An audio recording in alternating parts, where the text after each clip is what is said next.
Super Double Dragon was an average game that was shipped out as quickly as possible, and the cartoons sold out the Double Dragons in order to make toys and merchandise instead of making something even remotely close to the actual game. Tradewest has started off with bad decisions, but perhaps they could turn it around with future installments. June 1993. One of the final games for the NES was released, and in December 1993 came the SNES release, Battletoads and Double Dragon, the Ultimate Team. As an aside, the company behind Battletoads, Rare, have been on a wave of early successes with the NES and were at this time preparing development for Donkey Kong Country. In short, Rare is at the brink of explosive notoriety, and Technos had early fears that they were going to enter bankruptcy. Technos had little to do with the game in general. I doubt the cartoon had any sway to the game either. It's easier to say that this is purely a Battletoads game instead of a Double Dragon game. This means anyone who has Double Dragon experience and don't know about Battletoads are going to have difficulty knowing what to do, since Battletoads has this.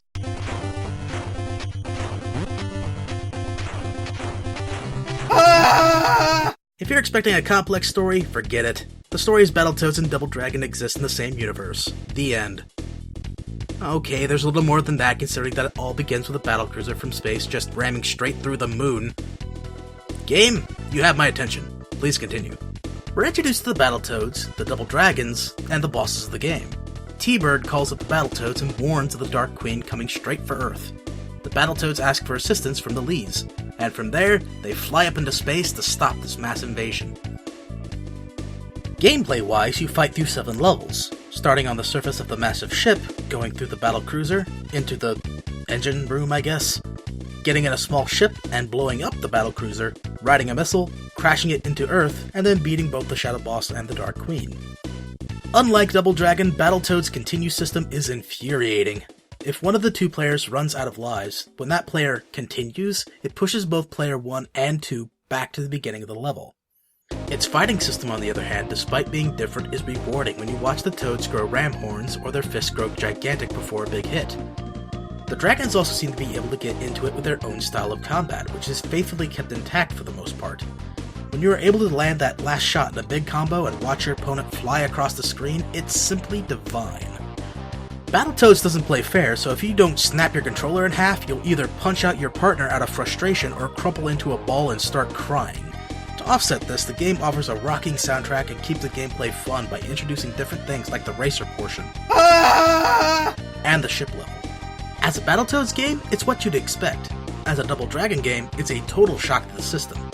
That being said, it was received well. Nintendo Power rated it as the second best game for the NES in 1993. It also had multiple nominations in the Nintendo Power Awards for graphics and sound, theme and fun, play control, villain, and best overall game. But as I've said, it's a Battletoads game and not a Double Dragon game. Based on the hit TV show! How about based off of Street Fighter 2? It'd be more appropriate because now we're delving into the Double Dragon franchise, entering a wide selection of fighting games that came out due to Street Fighter's massive success. Wait, I said something about Double Dragon and fighting games before. What did I say? Double Dragon was and is not a fighting game. It's a beat-em-up. There is a huge difference. Oh yeah! And Double Dragon for the NES was made by Tradewest as well. Was this their scheme all along? To get the go-ahead to make a fighting game of Double Dragon ever since their NES attempt? Here's a better question. Why in the hell is this Double Dragon 5? Every game before it was a side-scrolling beat-em-up, and this is meant to be a sequel to all that. I already can hear some ready to debate this small detail that Tradewest was responsible. Taco, this was made by Leland Interactive. It has nothing to do with Tradewest. Oh, I beg to differ. Leland was a subsidiary of Tradewest, so you can shut up, non-existent individual in my head trying to debate this. Since I'm terrible at fighting games in general, I had to resort to reaching out and finding a general consensus on if the controls and action were good or bad. And the results came from a range of feeling like you were attempting to play with oven mitts on to I swear to God this controller was working before I put the game in. Being a Street Fighter clone, you'd expect a range of characters to pick. And while I refuse to watch beyond the first 2 episodes of the cartoon, I know there are sidekicks that the dragons have that they give powers to. How they do that, I have no idea, and neither do I care. So 10 characters in the selection. How do you balance it out? We have a few Shadow Warriors, like Ice Pick, Trigger Happy, Sickle, Countdown, and Jawbreaker. That's 5, so the other 5 is Billy, Jimmy, Marion, and 2 other dragon allies, right? Well, that'd be putting too much hope into the game maker, so instead let's just throw in a male and female Shadow Warrior goon and one enemy that isn't in the cartoon at all. So we have 8 villains and the Lee brothers to select. How do you mess this up? If this is based on your so-called hit TV show, why have you stacked the game with mostly villains and no heroes? Oh, but it gets better. After beating everyone in the select screen in either tournament mode or quest mode, you meet up with Dominique here. Where do I start? Do I start with the outfit? Do I start with the name? Do I start with a bottle of booze I have hidden around somewhere? Couldn't you have called her Linda Lash, like the enemy in the original game? You couldn't bring back some of the other enemies, like Roper or Williams? You had a Bobo and Willie, so how come they don't get an appearance? At least they were in an episode. Reviews range from average to terrible, and I'm an individual who leans more to the terrible. The look of the game is bad, the sound choice is stock, the announcer is disinterested, and the so-called quest mode is just tournament mode with a little story attached to it. I don't know what's worse, the fact that the cartoon and game have done a 1-2 punch to the fans of Double Dragon, or that a movie was just around the corner. If you haven't heard of this movie, I'm only slightly surprised, since all that was needed is a quick search on YouTube or Google, and a review or even the full movie itself can be found. But if you haven't, then seat yourself and I'll tell you a tale. You are sitting down, right? I don't want you to be uncomfortable or anything. Cast your mind back to 1994. Bill Clinton is president, the Tonya Harding attack occurred, ice hockey became an official winter sport in Canada. I know, shocking, right? It was a time of insanity between the OJ chase, the FIFA World Cup taking place in the United States, and The Lion King being released to theaters. On November 4th, 1994, however, came the final piece in the trilogy of Double Dragon's demise in the form of a movie titled Double Dragon. With a budget of $7.8 million, hopes were not high at all. To put in perspective, the average movie at the time had a budget of $30 million. Pulp Fiction came out in October of 1994 with a budget of $8 million, so perhaps Double Dragon has a chance to not only keep things cheap by using martial arts as a main focus, but just doing the simple story of Marion getting kidnapped and having to be saved can be easily done. But simplicity was not how it was meant to be. Writers saw that Double Dragon took place in a rundown city and so decided it was a massive earthquake and not a nuclear war, since by this time, we were getting past that cliché. Alright, but it's still New York, right? Nope! It's New Angeles! New Angeles. But the story is still about Billy and Jimmy Lee going to save Marion, right?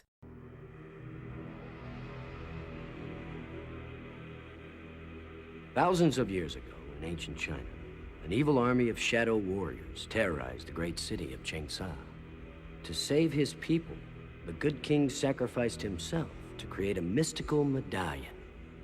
Realizing the ultimate powers of the medallion, the king split it in half. To one son, he gave the power over body. To the other, power over the soul. This is the legend of the Double Dragon. No, it's about this medallion which was split in two. One half controls the spirit, and the other controls the body. Sounds like the comic, you remember, right? About controlling spirits and hearts and all? Linda Lash is a lackey for our villain of the movie, Shuko. So this is the movie that actually uses some of the Double Dragon's enemies. That's actually pretty cool. I wonder if there are any others.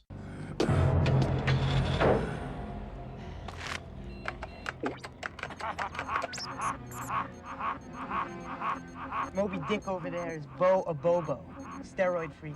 Says he can bench press 800 pounds. Hey, that's not a bad Abobo. I'm glad they didn't try to make him into a roided monster or...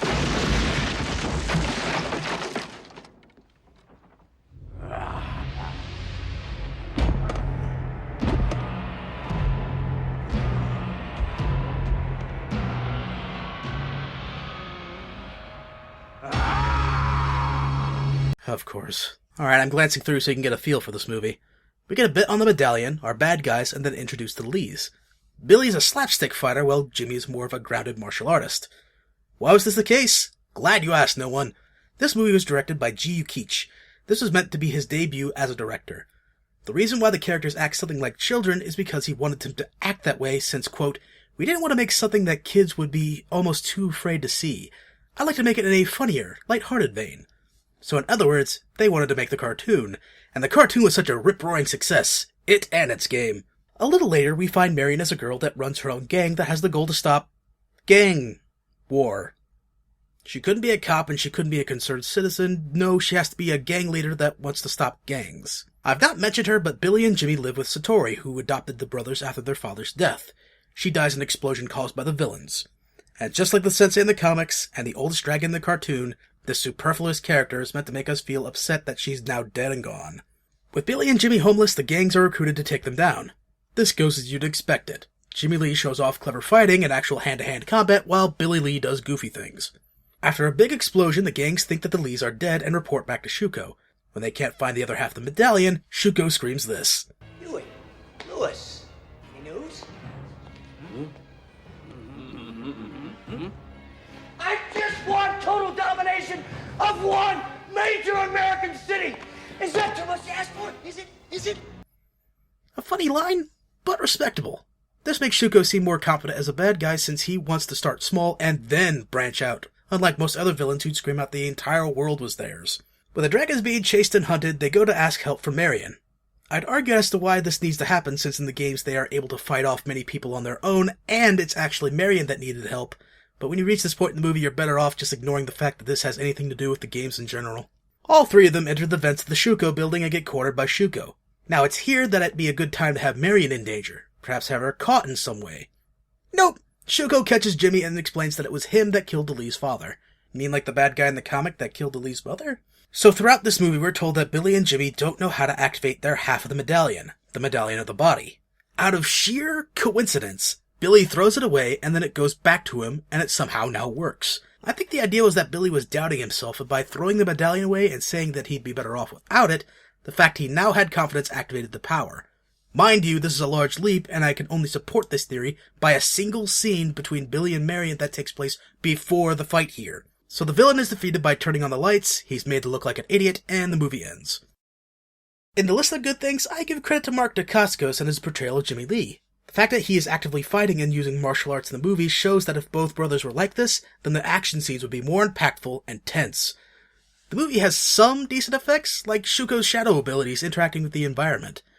But the bad is that Billy Lee is a comedy fighter. Marion's just kind of there throughout without having truly contributed to the movie. And finally that this movie had the Double Dragon name attached to it. If this movie were called anything else, I'd throw my hands up and say that for what it was a cheap movie that flopped on a few things, but was mostly harmless. But because this had the Double Dragon name, this movie halted all momentum that the franchise had left.